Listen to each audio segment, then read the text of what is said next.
Berarti sejauh mana seseorang atau individu bisa memanfaatkan potensi berpikirnya untuk bisa menemukan solusi yang sedang solusi terhadap permasalahan yang dialami gitu ya. Permasalahan tentang apapun itu. Kalau berkaitan dengan pendidikan berarti aspeknya ada di area pembelajaran gitu ya.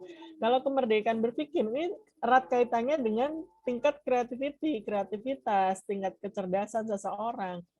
Jadi kalau misalnya dia memiliki kemerdekaan berpikir, berarti potensi berpikirnya itu harus didahulukan dulu ya. Orang ini bisa atau tidak untuk misalnya berpikir kreatif atau misalnya berpikir yang benar seperti itu. Nah, tadi kata pemakalah ini bisa dicapai ketika seseorang itu menjadi pendidikan itu dijadikan landasan. Nah, sebenarnya perlu diklarifikasi juga maksudnya pendidikan sebagai landasan itu seperti apa, Askia? Apakah memang itu dicapai ketika memang tujuannya untuk proses pembelajaran, begitu kah? Iya, Ibu, seperti itu. Begitukah? Untuk Atau misalnya kalau segala sesuatu kemerdekaan berpikir itu diperbolehkan ketika itu landasannya dalam pendidikan. Maksud saya bertanya, di manakah letak norma agama gitu kan? Artinya kemerdekaan berpikir itu kan memberikan kebebasan kepada individu ya, kepada individu dalam hal ini kepada siswa. Sebentar.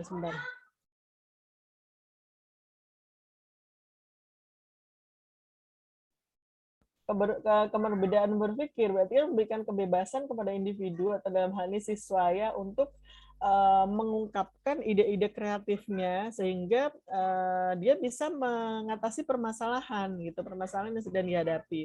Misalnya ada soal atau tugas yang sulit gitu, atau misalnya permasalahan dalam sehari-hari boleh, tapi kita berpikir di konteks pendidikan ya, dia mendapatkan tugas yang sulit dari guru. Nah, ketika dia ingin menerapkan kebebasan berpikir, berarti kan memberikan kebebasan kepada siswa untuk menemukan jawaban dari tugas yang diberikan. Itu terserah diberikan kebebasan pada siswa. Bagaimanapun caranya, yang penting dia bisa dapat jawabannya, kan gitu kan? Itu kebebasan berpikir. Nah, itu kalau dalam landasan pendidikan, tadi kata pemakalah boleh sebenarnya asal landasan pendidikan. Kalau menggunakan landasan norma agama, sejauh mana cara yang digunakan atau berpikir yang digunakan itu betul atau tidak menurut norma agama gitu. Diperbolehkan atau tidak. Misalnya kalau misalnya tadi ada tugas yang sulit, dia menggunakan cara-cara yang tidak diperbolehkan misalnya ya, menggunakan plagiarisme misalnya. Dia tinggal kopas aja tulisan orang lain untuk dijadikan sebagai jawaban dia. Nah, ini kan sebenarnya tidak baik ya, tidak boleh. Itu norma agamanya di situ peranannya. Caranya yang digunakan boleh atau tidak itu. Kita belum berbicara mengenai isinya ya, isi ilmunya. Tetapi kalau misalnya isi ilmunya itu berkaitan dengan ilmu kan apa saja baik ya, kecuali memang itu ilmu yang tidak bertentangan dengan akidah gitu ya. Nah, itu yang pertama, berbicara tentang kebebasan berpikir. Nah, tadi pertanyaan selanjutnya adalah bagaimana peran dari kebebasan berpikir ini ketika diterapkan pada individu, ketika dia melihat fakta, gitu ya, kata siapa tadi Firna ya, ketika dia melihat fakta, terus bagaimana posisinya dalam kebebasan berpikir yang nanti akan mempengaruhi perilakunya, gitu ya, yang akan mempengaruhi perilaku. Jadi stimulus respon, ada rangsangan dari luar. Rangsangannya apa? Ada sebuah permasalahan misalnya ya, tugas misalnya, atau misalnya contoh-contoh yang lain. Bagaimana posisi kebebasan berpikir itu sebelum diimplementasikan menjadi sebuah perilaku yang konkret gitu. Perilakunya seperti apa? Perilaku yang konkret itu berarti kan terlihat dari bagaimana cara-cara dia untuk menemukan solusinya dalam mengerjakan tugas itu. Nah, saya ini perlu konfirmasi dulu ke Firna. Betul tidak Firna seperti itu Iya, Ibu, pertanyaannya? seperti itu. Iya, seperti itu, Ibu. Halo Firna? Iya, Ibu, seperti itu.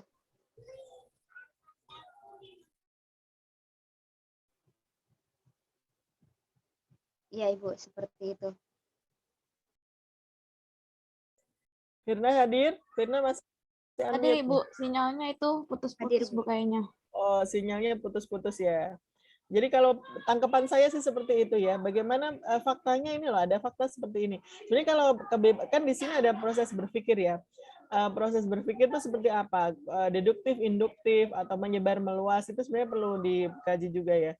Nanti seperti apa proses berpikirnya. Bagaimana proses berpikir itu mengambil peran pada individu sebelum dia memutuskan untuk bertingkah laku. Memang sebelum tingkah laku itu muncul harus melalui proses berpikir. Nah, proses berpikir inilah yang nanti akan menentukan dia untuk memutuskan, oh aku harus begini, oh caranya tahapan-tahapannya harus seperti ini, gitu itu proses berpikir ya. Makanya ini penting dalam proses pembelajaran. Dan ini memang ada kaitannya dengan tingkat kecerdasan individu gitu ya, karena berkaitan dengan fungsi otak dari masing-masing individu. Biasanya korelasinya atau hubungannya itu searah. Ketika seseorang itu memiliki intelijensi tinggi, maka dia kemampuan berpikirnya juga tinggi, creativity thinking-nya juga tinggi. Itu hubungannya searah ya. Tetapi sebaliknya ketika seseorang memiliki potensi kecerdasan yang rendah, maka juga kaitannya terhadap proses berpikir, terhadap kebebasan berpikir, terhadap kreativitas itu juga rendah. Nah, gitu ya. Jadi nanti ada berpikir kreatif dan seperti itu. Contohnya tahapan-tahapannya seperti apa. Ketika misalnya kalian mendapatkan informasi A misalnya ya.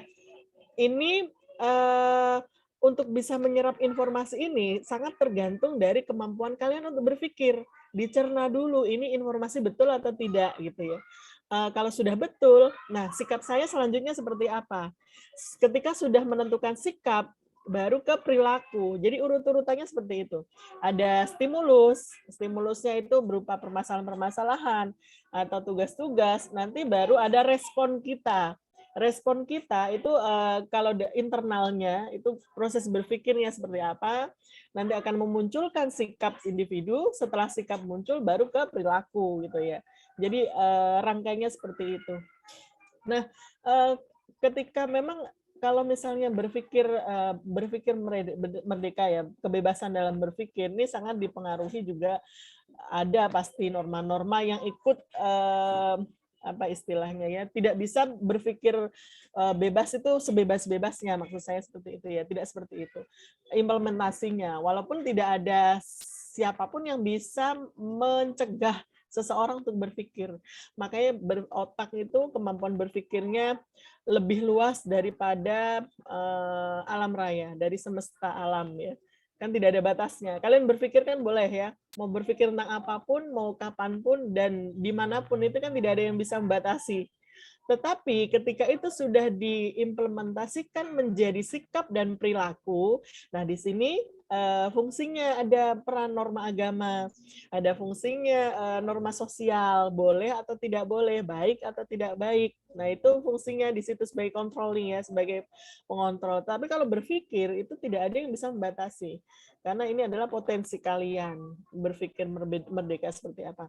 Ketika nanti diimplementasikan ke dalam perilaku sehari-hari, baru ada norma-norma yang mempengaruhi boleh atau tidak, baik atau tidak gitu ya. Seperti itu.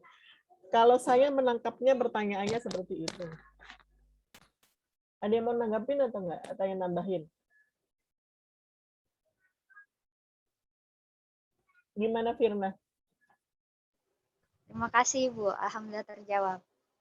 Betul begitu enggak? Iya, benar. Ya, ya. Jadi harus disesuaikan ya, faktanya seperti apa. Terus ketika kita setuju, kok faktanya nggak seperti yang saya pikirkan, kadang seperti itu. Karena memang ada yang berpengaruh, yaitu ada norma agama, ada norma sosial.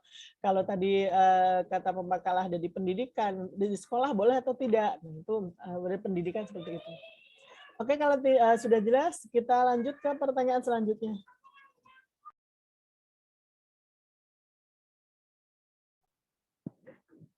Pertanyaan dari kelas 3C cuma ada satu, Ibu. Ada satu. Oke, kita Iya. lanjut ke kelas 3D ya. Silahkan. Baik, Ibu. Pertanyaan dari kelompok kami ada 3 pertanyaan yang udah ada di grup. Pertanyaan pertama itu dari Fitri Salsabila yang akan dijawab oleh Aulia Amani. Kepadanya saya persilakan. Baik, terima kasih moderator. Sebelumnya terima kasih juga kepada Saudari Fitri Salsabila yang sudah bertanya. Pertanyaannya itu bagaimana mengetahui seseorang mempunyai kecerdasan emosional. Di sini saya akan mencoba menjawab. Biasanya seseorang yang mempunyai kecerdasan emosional itu bisa dilihat dari ciri-ciri. Yang pertama, kontrol diri. Bahwa orang yang mempunyai kecerdasan emosional itu bisa mengontrol dirinya baik dari segi ketika berbicara dengan orang lain atau lingkungan, dan cenderung tidak gampang marah dan tidak mudah terpengaruh. Yang kedua itu ada self-awareness, adalah kemampuan individu untuk mengenal dan mengerti atas emosi yang dirasakannya. Terlebih lagi, seseorang yang memiliki kemampuan self-awareness ini dapat mengetahui dampak atau efek dari tindakan, emosi, atau mood yang akan dikeluarkan terhadap orang lain. Yang ketiga, itu ada berempati. Seseorang yang memiliki kecerdasan emosional itu memiliki empati lebih kepada orang lain, yaitu mengerti, merasakan, dan membayangkan apa yang orang lain rasakan. Nah, biasanya seseorang yang memiliki kecerdasan emosional di kehidupan sehari-hari itu akan menjadi pendengar yang baik, memahami perasaan orang lain, selalu mengusahakan untuk membantu orang lain. Yang keempat, itu ada mengenali batas kemampuan diri. Nah, orang yang memiliki kecerdasan emosional akan dapat mengetahui batas kemampuan dan keunggulan pada diri mereka. Mereka tahu batasan dalam bertindak sehingga mereka tidak bertindak seolah-olah tahu segalanya. Yang kelima, itu ada tidak menyimpan dendam. Karena orang yang memiliki kecerdasan emosional adalah orang yang tidak menyimpan amarah atau dendam dalam hatinya. Kenapa? Karena ketika seseorang sering menyimpan amarah atau dendam, dampaknya akan lebih rentan mengalami peningkatan tekanan darah, penyakit jantung, depresi, hingga mengalami kecemasan yang berlebihan. Nah, jika orang memiliki kecerdasan emosional yang baik, mereka tidak akan berlama-lama menyimpan amarah dalam hati karena mereka lebih fokus pada aksi dan solusi untuk keluar dari ancaman tersebut, untuk keluar dari amarah tersebut. Karenanya mereka dapat memproduksi emosi yang lebih positif. Untuk Saudari Fitri Salsabila, apa jawaban saya bisa diterima? Terima kasih Aulia Amani, bisa dapat diterima. Baik, sama-sama. Untuk teman-teman boleh menambahkan, silahkan. Saya tambahkan ya. Itu tadi dari Aulia. Sebenarnya dalam psikologi, dalam ilmu psikologi, bagaimana cara kita mengukur emosi atau mengukur intelijensi gitu ya. Sebenarnya dalam psikologi ada alat ukurnya untuk mengukurnya secara formal ya. Nah, yang paling sering digunakan untuk mengukur emosi seseorang itu alat ukur dari Daniel Goleman ya. Tadi di pemakalan juga sempat disinggung ya beberapa ahli dalam kecerdasan emosional. Nah, variabel kecerdasan emosional ini juga sering banget digunakan sebagai variabel dalam penelitian, deskripsi maupun tesis maupun disertasi.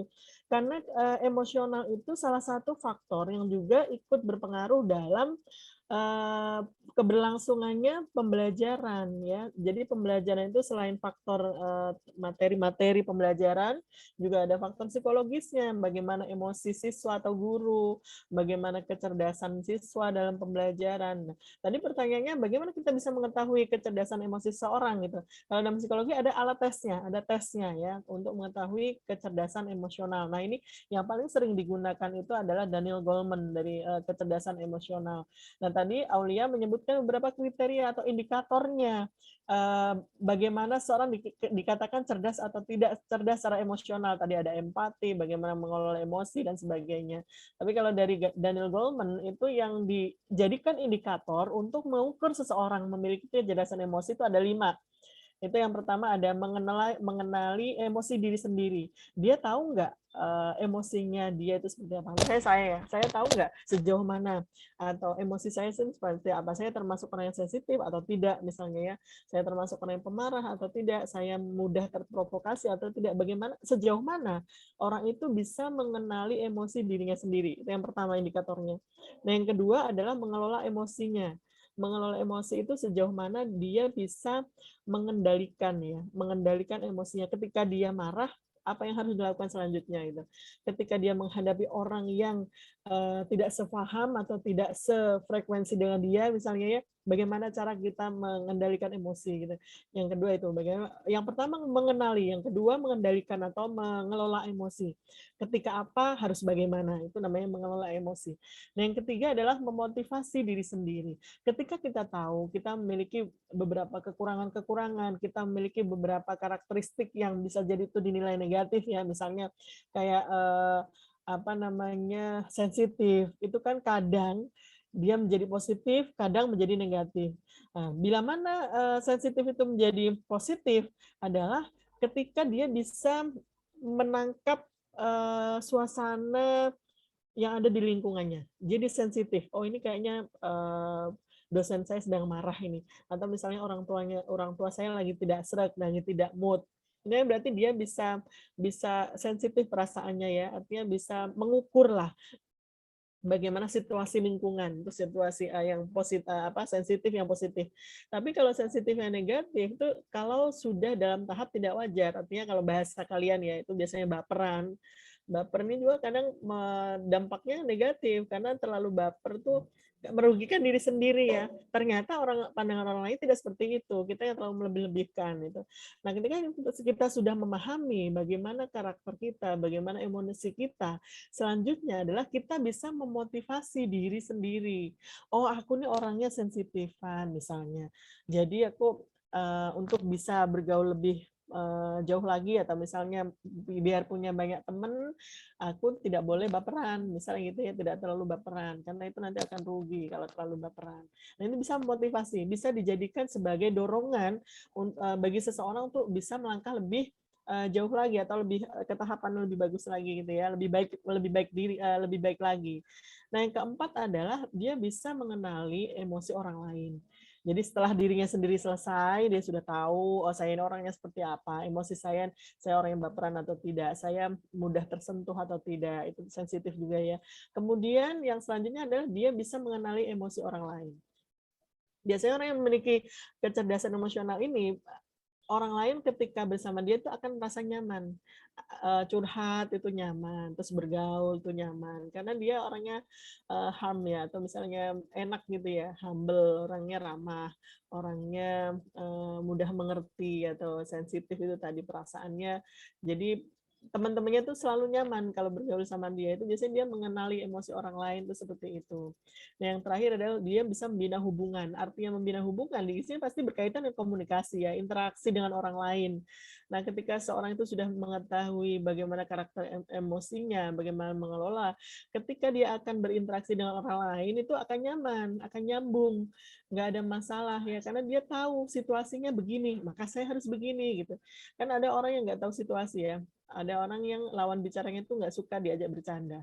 Nah, dia tetap aja ngasih jok-jokan yang mungkin bisa membuat temennya itu sakit hati. Nah, ini kan nggak tahu kondisi berarti ya, orang yang seperti itu kurang peka terhadap emosi orang lain, terhadap bagaimana suasana hati orang lain. Nah, ini salah satu ciri-ciri orang yang memiliki kecerdasan emosional. Ini ada alat ukurnya.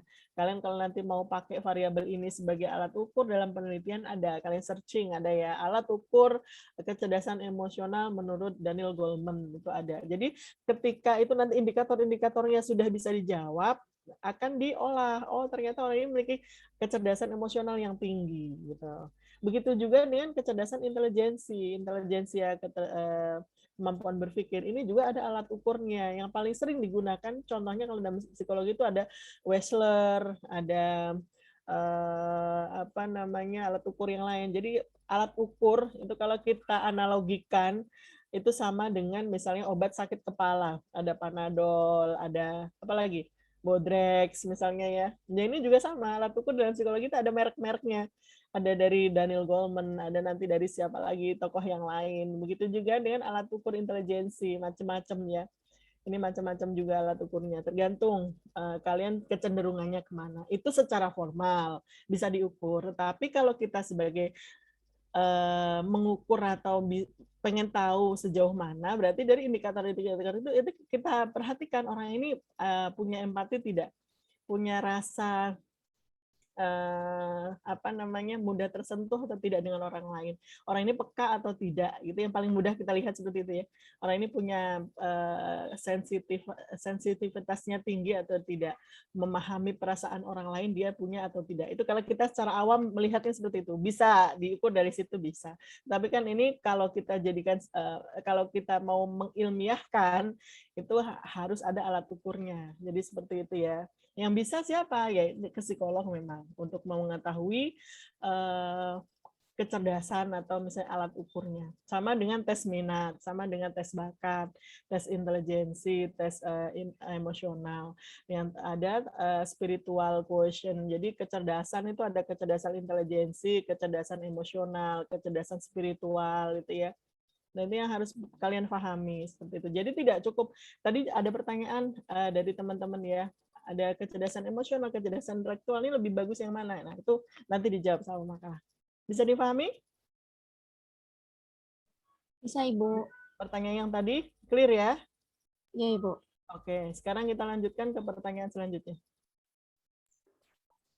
Baik, terima kasih Ibu sudah menambahkan jawaban dari Fitri Salsabila. Kemudian pertanyaan yang kedua dari Fitri Salsabila lagi. Pertanyaannya, mana yang lebih penting, IQ atau EQ dalam kehidupan sehari-hari? Sebelumnya saya jelasin dulu, IQ itu kan kecerdasan intelektual ya. Kalau EQ itu kecerdasan emosional.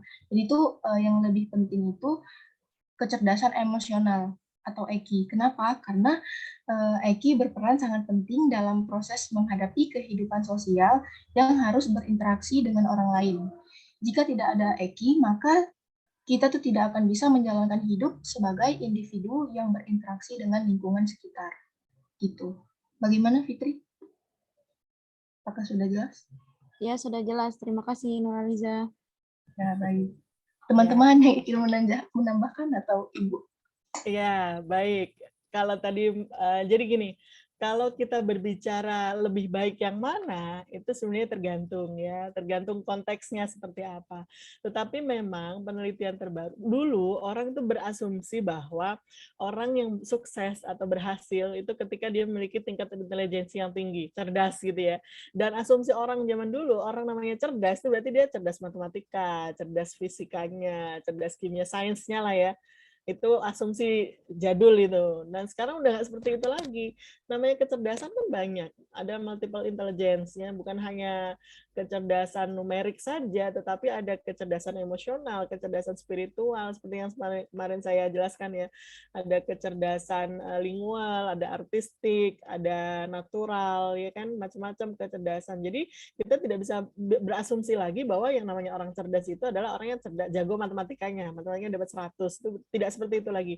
Nah, kemudian tadi pertanyaannya adalah, ini lebih bagus yang mana antara IQ dan EQ? Jangan dulu kalau ada orang mau melamar kerja, yang dilihat tuh pasti IPK-nya ya.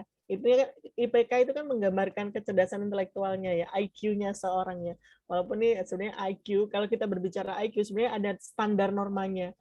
Tadi pemakaran sudah menyebutkan bahwa didapatkan ada IQ jenius, IQ superior, IQ sangat superior, ada debil, ada yang normalnya seperti apa. Kalau IQ normal itu biasanya range-nya antara 100 sampai 120 itu normal. 110 sampai 120 itu IQ normal ya.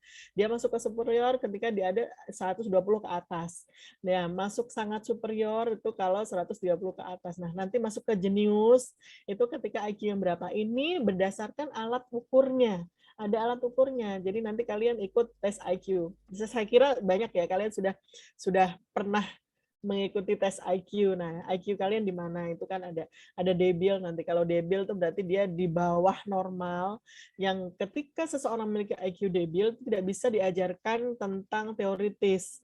Jangankan kalian ajarkan 1 tambah 1 berapa, itu tidak akan nyambung karena dia kecerdasan otaknya tidak sampai kapasitasnya. gitu ya. Nah, mungkin seseorang memiliki kecerdasan yang lain, emosionalnya bagus, misalnya, ini tidak menutup kemungkinan seperti itu. Spiritualnya bagus. Ada siswa misalnya ya, yang suruh hafalan dia kurang dalam hafalan, tetapi nalarnya bagus, tetapi dia artistiknya bagus, spiritualnya bagus, itu macam-macam. Jadi kecerdasan macam-macam. Nah, itu dulu kalau mau kerja itu yang dilihat IQ-nya, IPK-nya berapa. Kalau dia IPK-nya bagus, diterimalah kerja. Tetapi seiring bertambahnya waktu, sekarang tidak seperti itu lagi. Emotional question yang lebih dipertimbangkan. Karena apa? Kalau IQ, misalnya ya, IQ yang berkaitan dengan, sebenarnya bukan hanya pemahaman teoritis saja, tetapi IQ kan juga berkaitan dengan sistematika berpikir ya. Tapi emotional question sekarang lebih diperhatikan, lebih diutamakan. Karena apa? Emotional question itu berkaitan dengan interaksi seseorang dengan yang lain. Karena sekarang tuh tidak hanya orang bekerja secara individual, tetapi lebih ke tim. Bagaimana dia menerima instruksi, bagaimana dia bekerja sama dengan teman kerjanya, bagaimana dia berinteraksi dengan atasan, dengan bawahan. Ini yang perlu dipertimbangkan. Karena yang bisa kelihatan adalah ketika seseorang memiliki kecerdasan emosional. Kalau orang pinter, kadang dia tidak peka terhadap lingkungan sekitar gitu ya. Kalau lingkungan kerja nyaman, nah, untuk bisa menciptakan lingkungan kerja yang nyaman, ini kan yang berperan adalah emotional question-nya. Makanya sekarang lebih ke emotional question. Yang terbaru lagi, bukan di emotional question, ada lagi namanya spiritual question, kecerdasan spiritual ya. Contohnya apa indikatornya? Orang namanya kecerdasan spiritual itu bagaimana tingkat kesabaran dia, bagaimana tingkat kejujuran dia, itu indikator-indikatornya ya. Orang disebut memiliki spiritual quotient yang tinggi ketika dia sabar, jujur, amanah, misalnya, atau misalnya dia tawakal. Nah, ini ada indikator-indikator yang terbaru, spiritual quotient. Jadi tidak hanya sebatas pada emotional question saja ya. Nah, ini adalah potensi-potensi yang dimiliki oleh seseorang. Jadi kalau itu namanya sebenarnya emosional atau spiritual lebih ke soft skill seorangnya. Ini tidak bisa didapat dari pendidikan formal, misalnya kuliah atau misalnya SD, SMP. Ini nggak ada ilmunya, tetapi lebih ke apa ya istilahnya ya, lebih ke pembinaan karakter ya, lebih ke kalau anak-anak itu untuk menumbuhkan itu lebih ke dicontohkan, artinya dibiasakan, dicontohkan. Kalau kayak teoritis itu kan diajari, dikasih informasi-informasi. Tapi kalau untuk menumbuhkan emotional quotient itu lebih ke pembiasaan, lebih ke internalisasinya. Kan banyak kasus orang yang cerdas tapi dia jahat, misalnya orang yang pendidikannya tinggi tapi terkorupsi. Nah, inilah indikator-indikator dari dia korupsi atau tidak, itu kan emotional question-nya dan spiritual question-nya. Ya tidak kekurangan contoh untuk kita melihat fenomena yang ada di lingkungan ya. Dia pinter, dia profesor atau bahkan titelnya banyak ya, tetapi mengambil hak orang lain, atau misalnya dia tidak peka terhadap lingkungan sekitarnya dan sebagainya. Jadi gitu ya. Kalau lebih baik yang mana itu memang kita harus melihat konteksnya seperti apa dulu gitu. Semuanya penting. Intelligence question penting, emotional question penting, spiritual question penting. Gitu ya. Iya, Bisa Ibu. dipahami? Bisa, Ibu. Ada yang mau menambahkan? Oke, kalau tidak ada pertanyaan lagi, kita lanjut ke pertanyaan selanjutnya. Baik Ibu, terima kasih atas tambahan jawabannya. Selanjutnya ada satu pertanyaan lagi dari Firna yang akan dijawab oleh Wafiq Nur Aziza. Padanya saya persilakan. Ya baik, saya akan menjawab pertanyaan dari saudari Firna, yaitu pertanyaannya, daya pikir dapat berubah dan meningkat kualitasnya. Lalu bagaimana dengan inteligensi manusia jika kecerdasan saja bisa memiliki batasan-batasan? Jadi kalau menurut saya, memang kecerdasan manusia itu bisa berubah-ubah ya, karena faktor bertambahnya usia, lingkungan, pendidikan, dan lain-lain. Nah, sebagaimana yang kita ketahui bersama bahwasanya ada tes yang bernama tes IQ gitu, yang bisa mengetahui minat dan kecerdasan seseorang gitu. Tapi tes IQ sendiri itu tidak bisa menjadi tolak ukur kecerdasan seseorang secara keseluruhan, karena tes IQ itu hanya menguji penguasaan bahasa, pengetahuan umum, dan pemecahan masalah, tidak dengan motivasi, kepribadian, dan kreativitas. Jadi pada dasarnya setelah usia 5 tahun ke atas, intelijensi itu bersifat given atau bersifat mulai stabil gitu. Jadi tapi tak jarang ada orang yang bilang kayak gini, misal oh saya skor IQ-nya beda kok pas waktu di SD sama di SMA. Pas di SD saya mendapatkan 110 misal. Nah, pas di SMA saya mendapatkan 119 kayak gitu. Jadi sebenarnya perubahan skor IQ itu yang didapatkan itu hanya tidak berubah di kategorinya. Misalkan tadi pas SD katanya dia mendapatkan 110.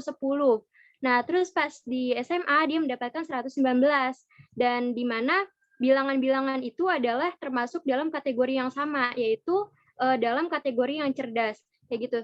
Nah, jadi sedikit kemungkinan kalau misal contoh dari 110 menjadi 140 gitu. Jadi kayak udah beda kategori kayak gitu. Jadi perubahan itu yang tidak signifikan gitu loh. Jadi kayak angkanya itu berbeda, tetapi kategorinya masih tetap sama gitu. Mungkin itu jawaban dari saya. Saudari Firna bisa dimengerti gak?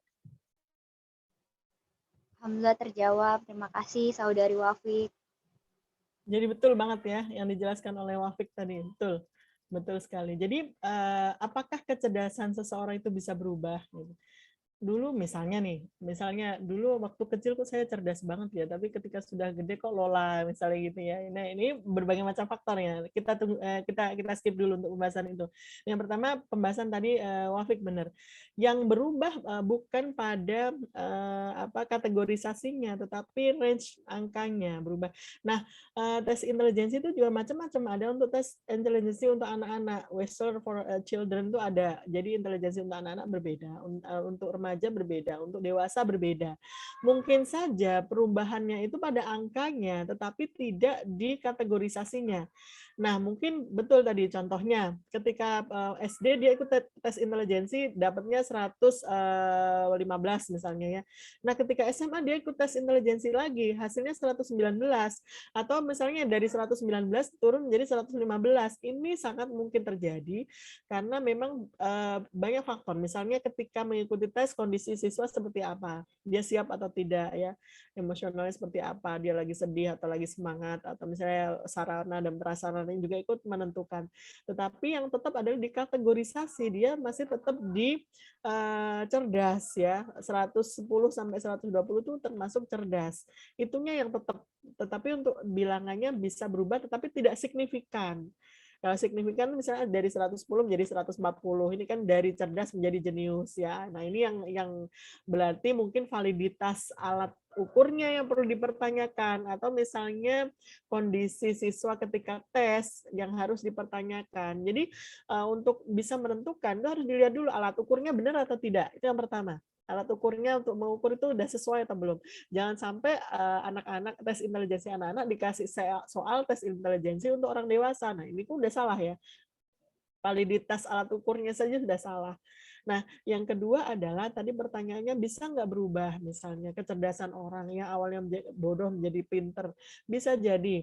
Kecerdasan itu sesuatu yang given ya, potensial. Artinya Allah memberikan seperti apa. Misalnya, kalian dikasih potensi otaknya, itu kalau kita analogikan kayak gelas ya. Kan ada orang yang otaknya itu ada yang kapasitasnya besar, ada yang kecil. Sama dengan kemampuan HP kalian lah ya.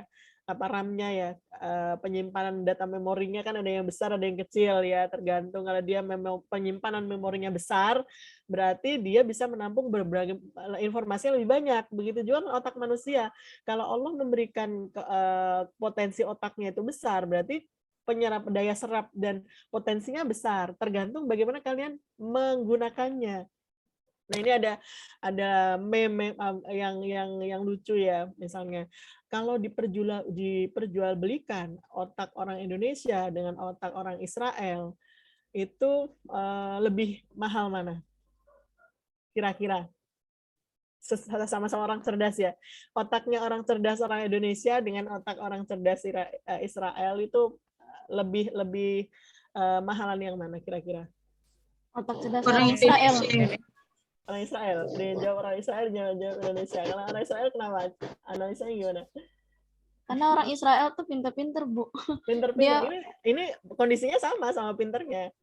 Oh, Sama pinternya. Orang Indonesia pinter, orang Israel pinter. Kira-kira lebih mahal yang mana? Orang Indonesia mungkin ya, Ibu. Indonesia kali, Ibu. Orang Indonesia. Karena orang Indonesia tidak sekejam orang Israel mungkin ya. Tidak sekejam.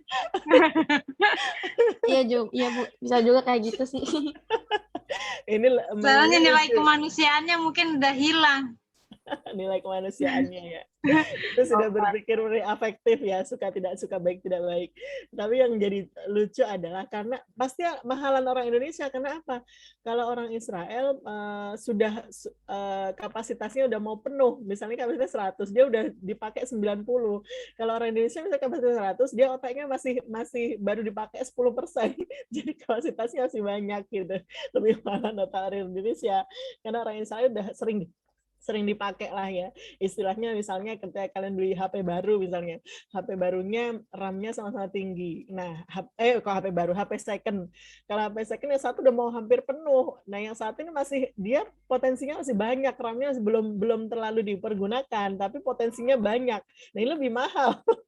Sebenarnya itu sindiran juga ya kalau kita memahami. Sebenarnya kita dikasih potensi akal yang sedemikian, otak yang sedemikian, tapi pemanfaatannya masih belum optimal gitu ya, belum banyak gitu. Iya Bu, benar. Kalau orang Israel kan otaknya segitu dimaksimalkan, bukan orang Israel aja sebenarnya, orang Eropa seperti itu. Kalau orang Indonesia kan malas mikir. Sebenarnya dia cerdas, tapi malas mikir, malas menggunakan otaknya kan seperti itu. Itu guyonan saja ya sebenarnya. Jadi ketika dikasih potensinya sama Allah, misalnya gelasnya panjang dan lebar, tergantung bagaimana individu itu memanfaatkannya. Kalau dia lebih sering digunakan kan berarti otak itu semakin kalian asah, itu dia akan sambungan-sambungan neuron sel otaknya itu akan semakin tersambung. Sama dengan anak-anak ya, potensi anak-anak ketika dia dirangsang itu sel-sel sambungan otaknya akan semakin tersambung. Nah, ini yang menyebabkan orang itu sebenarnya kalau kecerdasannya sama, tetapi dia potensinya dimanfaatkan atau tidak. Kalau nggak dimanfaatkan itu istilahnya alatnya ada, barangnya ada, tapi nggak dimanfaatkan gitu. Tapi kalau orang yang cerdas dan potensial dirangsang, itu dia hasilnya akan maksimal banget, bagus banget ya. Dasarnya dia cerdas, terus dirangsang, nah itu hasilnya akan bagus. Dirangsang tuh melalui apa? Melalui belajar, melalui ikut macam-macam lah, kalian ikut kursus, kalian ikut belajar apapun, mendengarkan, melihat, mengobservasi fenomena yang ada, itu termasuk merangsang otak ya. Semakin kita pergunakan otak itu sambungan-sambungan, jadi kayak kabel antara terminal satu terminal lain tuh ketika dia sering dipakai akan menyambung. Nah, ini ya orang yang cerdas seperti itu ya. Beda kalau misalnya dia sebenarnya cerdas tapi tidak dimaksimalkan, nggak mau belajar, nggak mau mikir, nggak mau usaha, ya ini sayang. Sebenarnya pisaunya tajam tapi nggak dipakai buat ngiris-ngiris, didiemin aja. Ya ini sayang sekali, seperti itu ya. Sebenarnya bisa bertambah atau tidak, yang bertambah atau tidak itu pemanfaatannya. Kalau otaknya sama tetap, potensinya tetap, tetapi bagaimana kita memanfaatkan fungsi otak itu yang berbeda gitu ya. Dan ini sangat berkaitan dengan motivasi belajar, berkaitan dengan dukungan sosial, dukungan keluarga, dukungan guru, teman, dan sebagainya untuk bisa memanfaatkan potensi yang kita miliki. Jadi seperti itu ya. Bukan otaknya yang meningkat, bukan awalnya 1 liter menjadi 2 liter, tetapi 1 liter ini sudah dipakai atau belum. Jadi gitu. Dan pemanfaatannya, yang fungsi otaknya yang berubah. Bisa dipahami nggak? Paham atau tambah bingung? Bisa Ibu. Saya mudah-mudahan bisa dipahami ya. Jadi ketika misalnya tadi pertanyaannya, dulu saya itu cerdas, tapi kenapa sekarang saya menjadi nggak cerdas? Nah ini ada beberapa faktor yang mempengaruhi. Pertama mungkin motivasi yang berubah ya. Dulu saya itu kok rajin ya, ada baca-baca, bisa hafal sampai guru menerangin sekali aja saya bisa, tapi sekarang kok saya lola banget. Ini macam-macam faktornya. Pertama karena motivasi, yang kedua dukungan tadi misalnya, atau kalian tidak tertarik, tidak berminat dengan mata pelajaran tertentu. Nah ini kan ngaruh. Atau misalnya kalau kita kembali lagi ke agama, mungkin bisa jadi karena banyak dosanya. Ini juga berpengaruh juga ya, berkah atau tidak berkahnya. Ini sebenarnya perlu diteliti lebih lanjut loh tentang konsep berkah atau tidak berkah, atau hubungan antara dosa dengan kemampuan menyerap ilmu. Ini sebenarnya kalau kalian teliti akan sangat menarik sekali, karena sebenarnya kita tuh memiliki berbagai macam informasi ya, Al-Quran, hadis, itu sudah banyak kita lah istilahnya bumbunya, istilahnya kalau kita ibaratkan makanan ya, sudah ada bawang merah, bawang putih, sudah ada bahan-bahannya. Tetapi yang belum adalah kita meramunya untuk bisa menjadi makanan yang menarik dan bermanfaat dan menyehatkan. Itu yang kekurangan dari peneliti Muslim itu seperti itu. Dan ini kalian potensinya di IIK itu sangat besar sekali. Karena kalian terbiasa mempelajari tentang Al-Quran. Kalian terbiasa mempelajari hadis-hadis. Kan di Al-Quran sudah banyak ayat-ayat yang menjelaskan itu. Sekarang bagaimana kita untuk bisa mengilmiahkan ya, artinya tidak hanya sekedar norma-norma saja, atau tidak hanya sekedar ayat-ayat Al-Quran saja, tapi kita mengejawantahkan Al-Quran itu menjadi sebuah teori yang bisa diterima oleh masyarakat secara umum, bukan hanya seorang Muslim. Kalau kita Muslim kan kita meyakini, tetapi untuk bagaimana kita memberikan pemahaman kepada orang non-Muslim, kepada orang lebih luas, itu kan harus dibuktikan secara empiris ya, harus diilmiahkan. Dan ini akan menarik konsep keberkahan terhadap prestasi belajar misalnya, atau misalnya hubungan antara makanan yang halal dengan prestasi anak, misalnya seperti itu. Ada contohnya misalnya secara gizi ya, misalnya gizi, ini anak gizinya udah orang kaya serta ya, 4 sehat 5 sempurna udah terpenuhi lah. Terus misalnya kecerdasannya anak pinter misalnya. Tetapi kenapa misalnya orang itu anaknya kemampuannya biasa-biasa saja, bahkan tidak bisa mencapai target. Bisa jadi mungkin karena ada faktor misalnya nih rezeki yang didapatkan tidak halal, maka itu berpengaruh terhadap kecerdasan anak. Nah, hal-hal yang seperti ini yang kadang kita itu perlu untuk mengilmiahkan gitu ya. Apa hubungannya antara rezeki halal dengan kecerdasan anak, atau misalnya apa hubungannya antara doa ibu misalnya ya terhadap prestasi anak. Nah ini kan kalau secara ilmiah kan kadang nggak ada hubungannya kan gitu ya. Kalau orang Barat pasti mikirnya seperti itu. Tapi kan kita meyakini sebagai seorang Muslim pengaruh banget itu izinnya ibu, doanya ibu, atau ridhonya orang tua itu terhadap prestasi anak tuh ngaruh banget. Tetapi bagaimana ngaruhnya? Nah ini yang perlu kita teliti. Sebenarnya banyak sekali ya kalian variabel-variabel yang bisa diteliti, yang bisa kalian jadikan sebagai bahan untuk skripsi. Nah nanti ketika kalian udah semester 7. Banyak sekali seperti itu ya. Gitu ya? Paham? Paham, Ibu. Paham. Oke, kita lanjut ke pertanyaan selanjutnya. Pertanyaan selanjutnya udah habis, Ibu. Udah nggak ada. Oh, udah habis. Baik. Ada yang mau menambahkan atau ngasih tanggapan? Atau pertanyaan baru boleh? Ibu mau bertanya. Silakan, Zarfani. Ibu, kan tadi bagaimana misalnya kita lagi ngedown Ibu, atau abis kena kayak di judgment gitu loh Bu, misalnya kamu ini lalai banget sih, padahal saya tuh udah ngerasanya kayak udah semaksimal mungkin berusaha. Nah itu tuh buat saya yang kayak ketutup otaknya dan itu susah banget buat mulainya lagi. Itu tuh gimana ya Bu ya? Sudah di judgment kita. Orang kan menilai ya kita lalai atau enggak, itu kan berarti bagaimana tampilan kita terhadap orang itu ya. Kalau misalnya hanya sekali saja orang itu menyebutkan lalai, kan nggak mungkin orang ngasih penilaian hanya dalam satu kali interaksi, itu nggak mungkin. Pasti ada beberapa kali interaksi atau berapa kali kita berhubungan dengan dia. Misalnya Zarfani disebutkan oleh orang tuanya atau orang yang kenal sahabatnya, kamu ini lalai banget sih gitu. Karena memang mungkin beberapa kali seperti itu. Kecuali memang kalau Zarfani sudah mengatakan sebenarnya aku nggak lalai, tapi cuma mungkin waktu itu ada beberapa ini. Nah ini nanti akan ngaruh ke, aduh, aku udah disebut lalai ya. Ya udah deh, kalau misalnya aku udah dapatkan predikat itu ya untuk pembenaran, nah itu ya nggak boleh ya. Sebenarnya kalau kalian meyakini bahwa kalian nggak lalai, kan yang selanjutnya kan perlu dibuktikan. Ini loh aku sebenarnya nggak lalai.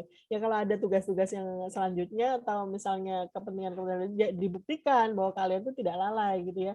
Nah, perkara nanti predikat lalai atau judgement lalai itu kalian manfaatkan sebagai pembenaran atau pembelaan, ini memang tergantung kalian ya, karena kalian udah dikatakan bahwa oh yaudah deh aku bodoh deh misalnya ya, nggak pinter ya udah nggak apa-apa deh kalau misalnya nanti nggak ranking 1, misalnya nggak ranking 2 dan ranking 3, atau misalnya aku udah disebut lalai, jadi kalau misalnya ada ceroboh ya dimaklumi karena aku lalai gitu kan. Ini tergantung bagaimana persepsi kalian terhadap diri kalian sendiri, dan persepsi orang lain itu memang sangat dipengaruhi oleh tampilan kita, tampilan kebiasaan kita seperti apa gitu ya. Jadi kalau kalian ingin sebenarnya karakter atau kepribadian itu kan apa yang dilihat oleh orang lain terhadap diri kalian itu sendiri. Jadi kalau kalian ingin mendapatkan persepsi yang positif dari orang lain, ya tampilkanlah perilaku yang positif, tampilkanlah sikap yang positif, sehingga akan sama ya antara judgement orang terhadap diri kalian yang sebenarnya itu sama. Seperti itu. Gimana Zarfani? Baik Ibu. Cuman saya masih masih berusaha kayak mau mulai lagi buat misalnya saya ngapal. Nah saya mau mulai lagi buat ngapalnya itu susah banget gitu Bu, sampai nggak masuk-masuk.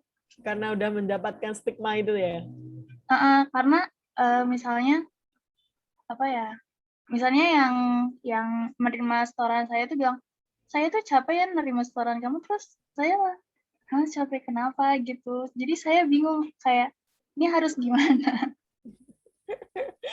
Kenapa emang tahfiznya nggak memenuhi target, atau misalnya sering banyak salahnya? Sering banyak salahnya sih enggak, cuman emang sering disalahin sih, tapi saya ngerasanya disalahin apanya? Tajwidnya atau ayatnya yang salah atau apanya? Tajwidnya. Cuman misalnya pernah jadi karena sinyal saya kurang bagus, ini kamu udah salah 2, sinyalnya kurang, nanti kamu ulang lagi aja. Jadi saya ulang lagi. Sedangkan saya setoran harus 5 halaman gitu kan, Bu. Jadi yang ngerasanya ulang lagi. Terus saya jadi ngerasanya kurang pede dengan hafalan saya. Jadi saya minta kayak, Ibu saya ulang lagi di juz ini boleh nggak? Kamu ngapain ulang-ulang kayak gitu? Tapi saya ngerasanya masih belum kuat buat lanjut gitu Bu. Terus kamu ngapain ulang-ulang lagi, buat saya capek aja? Emang saya nggak capek? Apa ngedengerin suara kamu? Terus dari itu saya bingung. Jangan-jangan nggak hanya terjadi sama Zarfani doang, yang lain yang senyum-senyum jangan-jangan juga mengalami hal yang sama. Jadi itu ya ngaruh juga ya sebenarnya, bagaimana judgement orang lain terhadap diri kita sendiri itu ngaruh. Tetapi ketika kalian sudah memahami diri kalian itu seperti apa, mestinya hal-hal yang seperti ini jangan terlalu berpengaruh, jangan terlalu dipusingkan. Modelnya, karakteristiknya mungkin ya, ini saya juga kan perlu interaksi lebih dalam. Zarfani lebih lingkungan eksternal itu sangat dominan di Zarfani. Jadi Zarfani belum pede dengan kemampuan internalnya Zarfani. Lebih omongan orang lain itu akan sangat berpengaruh terhadap Zarfani. Mungkin seperti itu ya. Bagi orang lain juga sih. Ini wajar saja. Nggak ada yang salah dengan karakter orang ya. Nggak ada yang keliru dengan kepribadian orang. Tetapi harus di manage, harus dikelola. saat yang mana harus digunakan, saat mana yang tidak boleh digunakan. Kalau misalnya sebenarnya itu kan kesalahan bukan pada potensi Zarfani, tetapi mungkin pada sarana dan prasarana ya. Mungkin di situlah ada labelnya lalai itu karena itu mungkin terburu-buru atau dan sebagainya sehingga banyak salahnya. Ya saya nggak tahu faktanya seperti apa. Tetapi kalau menurut saya jangan di terlalu, ini istilahnya baper ya, jangan terlalu dibaperin, harus bangkit lagi, dibuktikan lagi. Aku sebenarnya nggak kayak gitu, jadi dipersiapkan terlebih dahulu dengan matang, baru nanti store, misalnya seperti itu Zarfani. Jangan terus menjadi terpuruk, karena kalau menjadi terpuruk yang rugi Zarfani sendiri. Kalau kita merasa terpuruk dengan omongan orang lain, ini yang rugi siapa? Yang ngomong kan nggak ngerasa merugikan orang lain, tapi kita yang mendengar ya, yang rugi kita sendiri, dimakan dengan perasaan kita sendiri, asumsi sendiri, yang belum tentu orang lain tuh asumsinya seperti itu. Mungkin ada orangnya enteng ngomongnya enteng, dia ngomong bla bla bla bla, nggak mikirin bagaimana perasaan yang diajak omong. Ini memang berpengaruh ya. Kalau orang yang model cuek sih bodo amat, yang penting aku nggak seperti itu. Ada yang seperti itu, ada yang memang sensitif, perasa, oh begitu ya ternyata ya, oh ya udah langsung baper masuk ke hati. Nah ini yang merugikan diri kita sendiri. Nah, menurut saya sih Zarfani ya, kalau udah yakin punya potensi sebenarnya udah hafal, cuma ya itu sinyalnya jelek atau misalnya kendala yang lain bisa dipersiapkan. Hal-hal yang seperti itu kan teknis ya. Pokoknya harus semangat, kalian harus semangat. Harus tetap semangat. Oke, ada pertanyaan lagi? Cara memompa semangatnya mungkin Ibu ya. Memompa Seperti apa? semangatnya. Maksudnya kan kadang kalau udah, kamu ini dikatain negatif, hal negatif. Nah kan kalau anak muda kadang suka, yaudah aku udah dibuat malesan, atau ibaratnya nggak cetan, gimana Ibu saya bisa, itu cuman hanya omongan dari luar gitu, supaya bisa kita tuh gitu. Kalau Kan saya bisa pribadi, umpama emang benar itu ada di kita ataupun tidak. Kalau benar kita bisa merubah, dan kalau tidak itu kita bisa membuktikan bahwa sebenarnya kita itu tidak seperti itu. Itu bagaimana Ibu cara memotivasi, memompa, bagaimana kita selalu semangat terus Ibu? Nah, sekarang yang pertama adalah kalian harus mengenal diri kalian sendiri ya. Itu yang pertama Syifa. Bagaimana kita memotivasi kan harus tahu dulu tadi ya indikator-indikatornya. Kalau kita sudah memahami diri kita sendiri, omongan orang lain itu bisa hanya sebagai angin lalu atau memang menjadi koreksian. Kalau misalnya ada orang lain mengatakan kamu sebenarnya malas banget sih orangnya, padahal kita tahu bahwa kita nggak orang yang malas ya. Dengan bukan hanya sekali judgment, tapi memang kenyataannya mungkin saat itu ada kendala misalnya sehingga terlambat. Nah, orang lain menyebutkan bahwa kita malas. Sebenarnya nggak seperti itu. Kalian sudah memahami karakter sendiri. Yang pertama. Yang kedua, bagaimana memotivasi diri sendiri. Kalau kalian sudah yakin bahwa oh aku sebenarnya nggak malas, aku pengen buktiin ke siapa gitu bahwa aku sebenarnya nggak malas. Ya udah dibuktikan dengan tindakan yang nyata. Jangan hanya sekedar niat saja. Kalau niat itu banyak orang yang berniat baik ya, tapi tindak lanjutnya ini yang susah. Kadang kita numpuk yang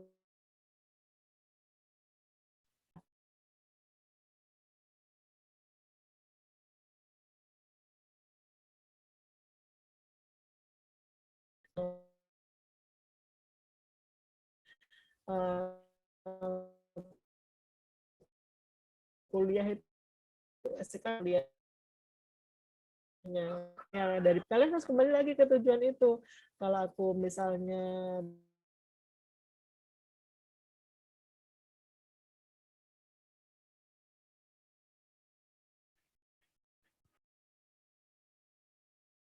Ibunya keluar ya? misalnya kalian ada kendala, kembali lagi ke tujuannya. Aku nih kuliah harus lulus tepat waktu. Konsekuensinya apa? Kalau lulus tepat waktu, berarti aku tahfiz, tidak boleh ada yang kelewat. Gitu kan? Kan ada konsekuensi.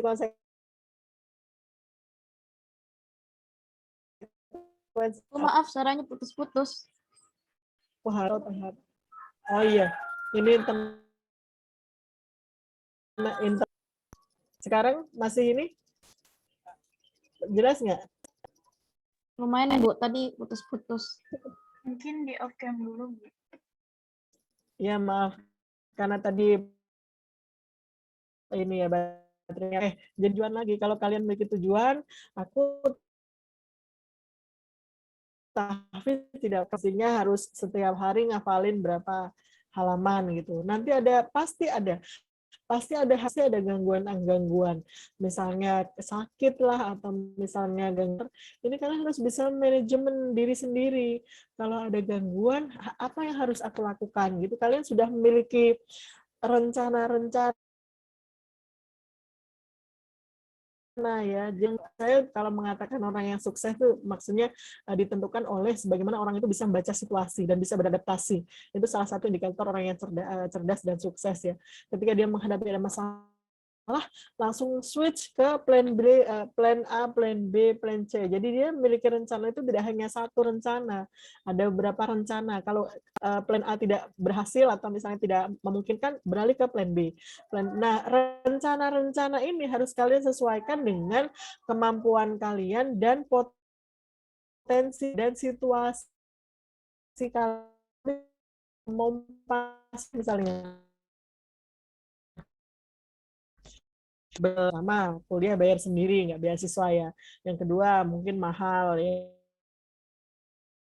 Ini kalau kayak lalai nanti konsekuensinya panjang karena misalnya ada dari segi finansial, ada dari segi psikologisnya, misalnya kita nggak lulus kuliah. Ini kan bukan hanya kita saja yang menerima, tapi orang tua juga, tetapi keluarga yang lain juga, tapi teman-teman sahabat yang kena dampaknya misalnya. Jadi kita jangan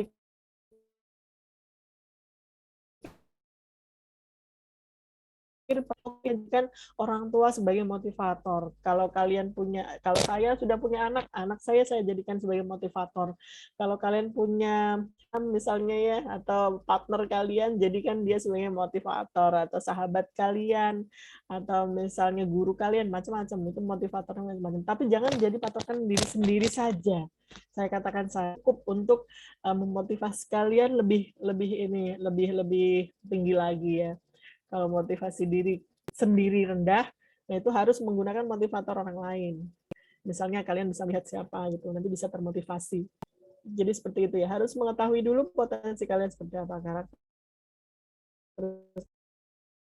kalian. Jadi kalau karena gini ya, ada konsekuensi atas perilaku kita saat ini. Kalau kita saat ini seperti ini, maka nanti konsekuensinya seperti apa, konsekuensinya seperti apa gitu. Jangan hanya saat ini saja. Kalau kalian hanya memikirkan saat ini saja, ya itu nanti ini jadi puas dengan kondisi kalian saat ini yang belum optimal. Padahal sebenarnya kalian punya potensi untuk lebih baik lagi.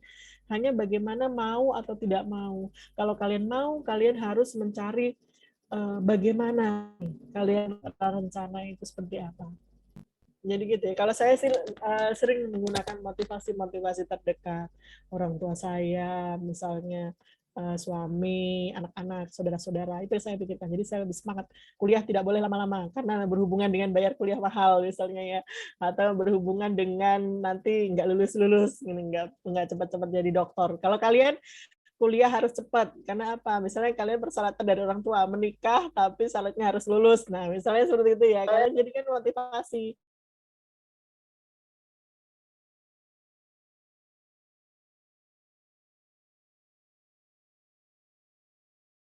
Malu kalau misalnya yang bisa kalian jadi motivator ya.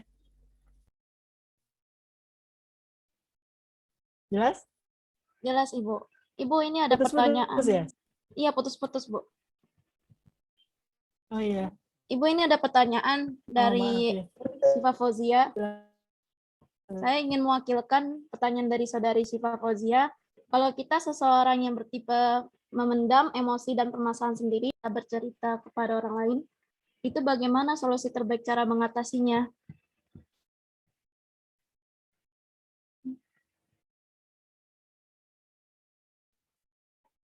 Tadi ibunya sinyalnya jelek, Cow. Oh iya, Nanti diulang lagi aja kalau udah masuk. ini ibunya udah masuk. Ibu maaf, apakah suara saya terdengar?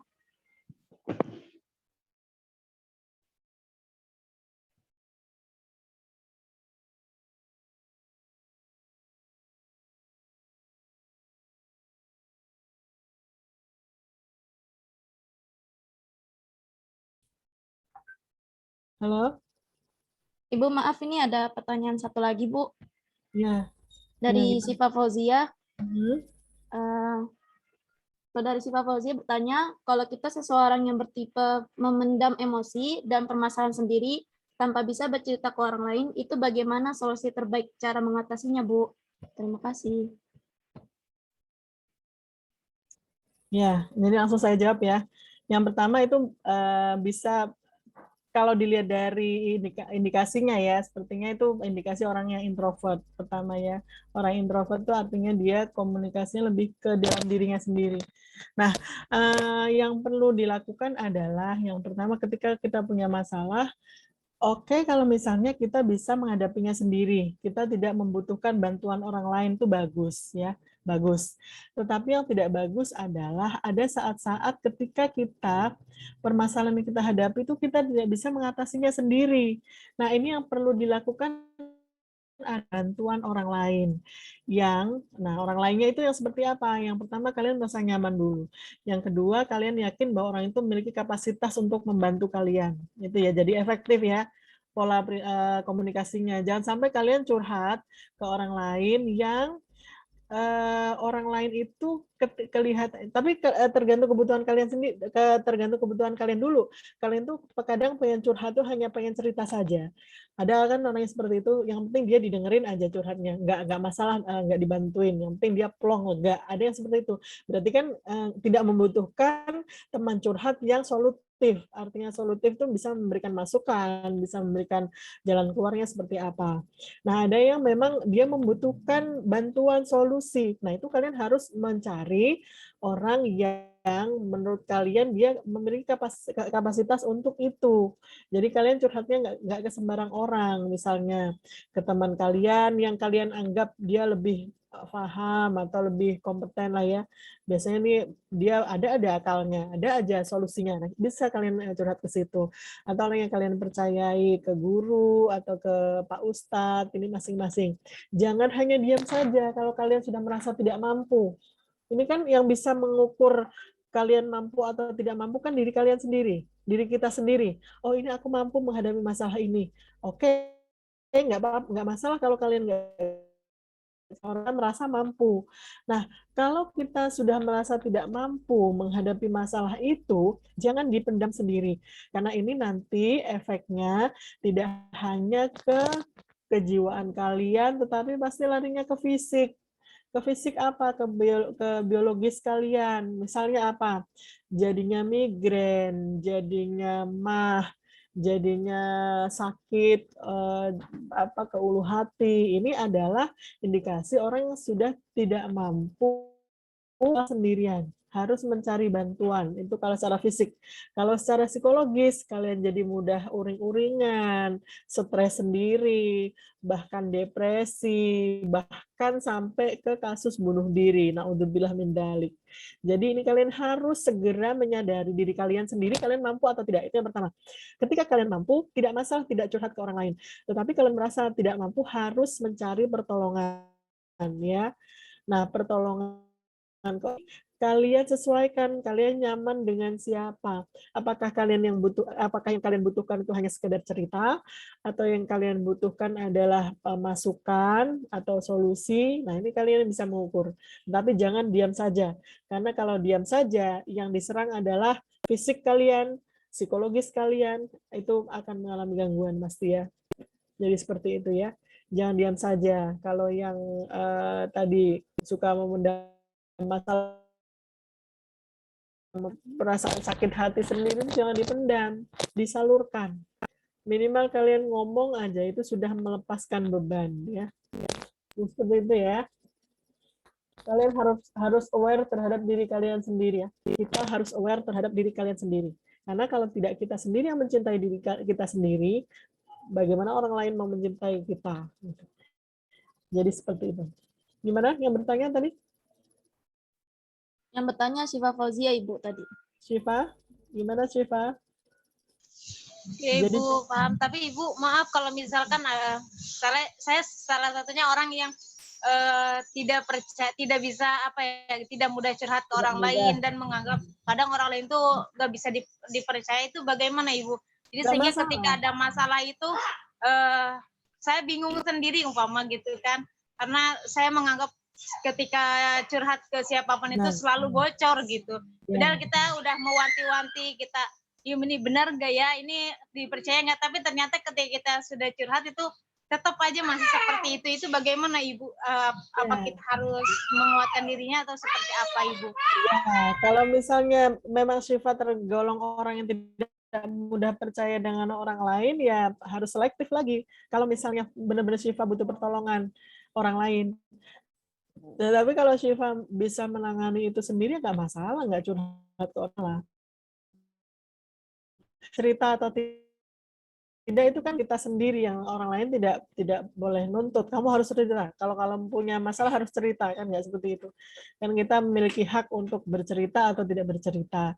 Karena mungkin Syifa dulu pernah punya pengalaman, misalnya pernah cerita terus ternyata orangnya nggak amanah, ya itu ke depannya lagi berarti Syifa harus selektif lagi, memilih orang yang benar-benar amanah terhadap masalah yang Syifa alami. Yang kedua, orang itu solutif atau tidak, bisa memberikan solusi atau tidak gitu. Kalau misalnya Syifa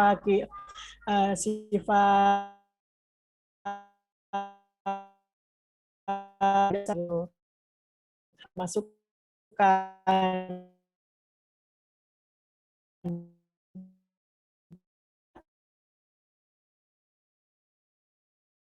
seperti itu, bisa di inilah yang tahu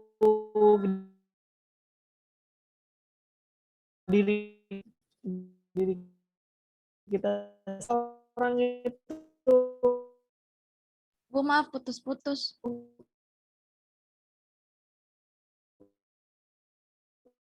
Enggak, itu bukan berarti dia nggak masalah, enjoy. Sebenarnya ketika kita memahami bahwa kita ya, maaf ya.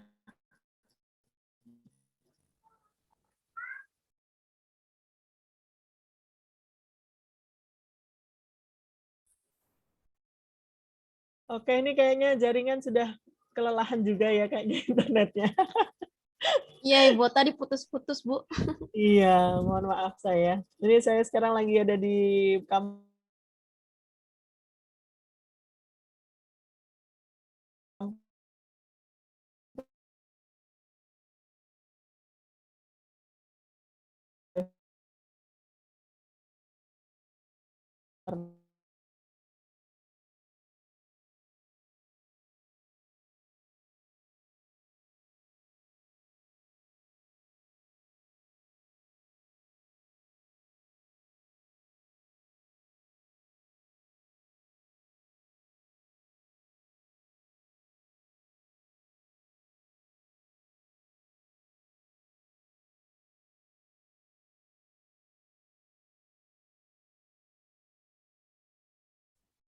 Ini ya, sekian aja ya kuliahnya ya. Iya, Ibu. Ini sudah lewat. tidak kondusif kondisi internetnya. Oke, ya udah.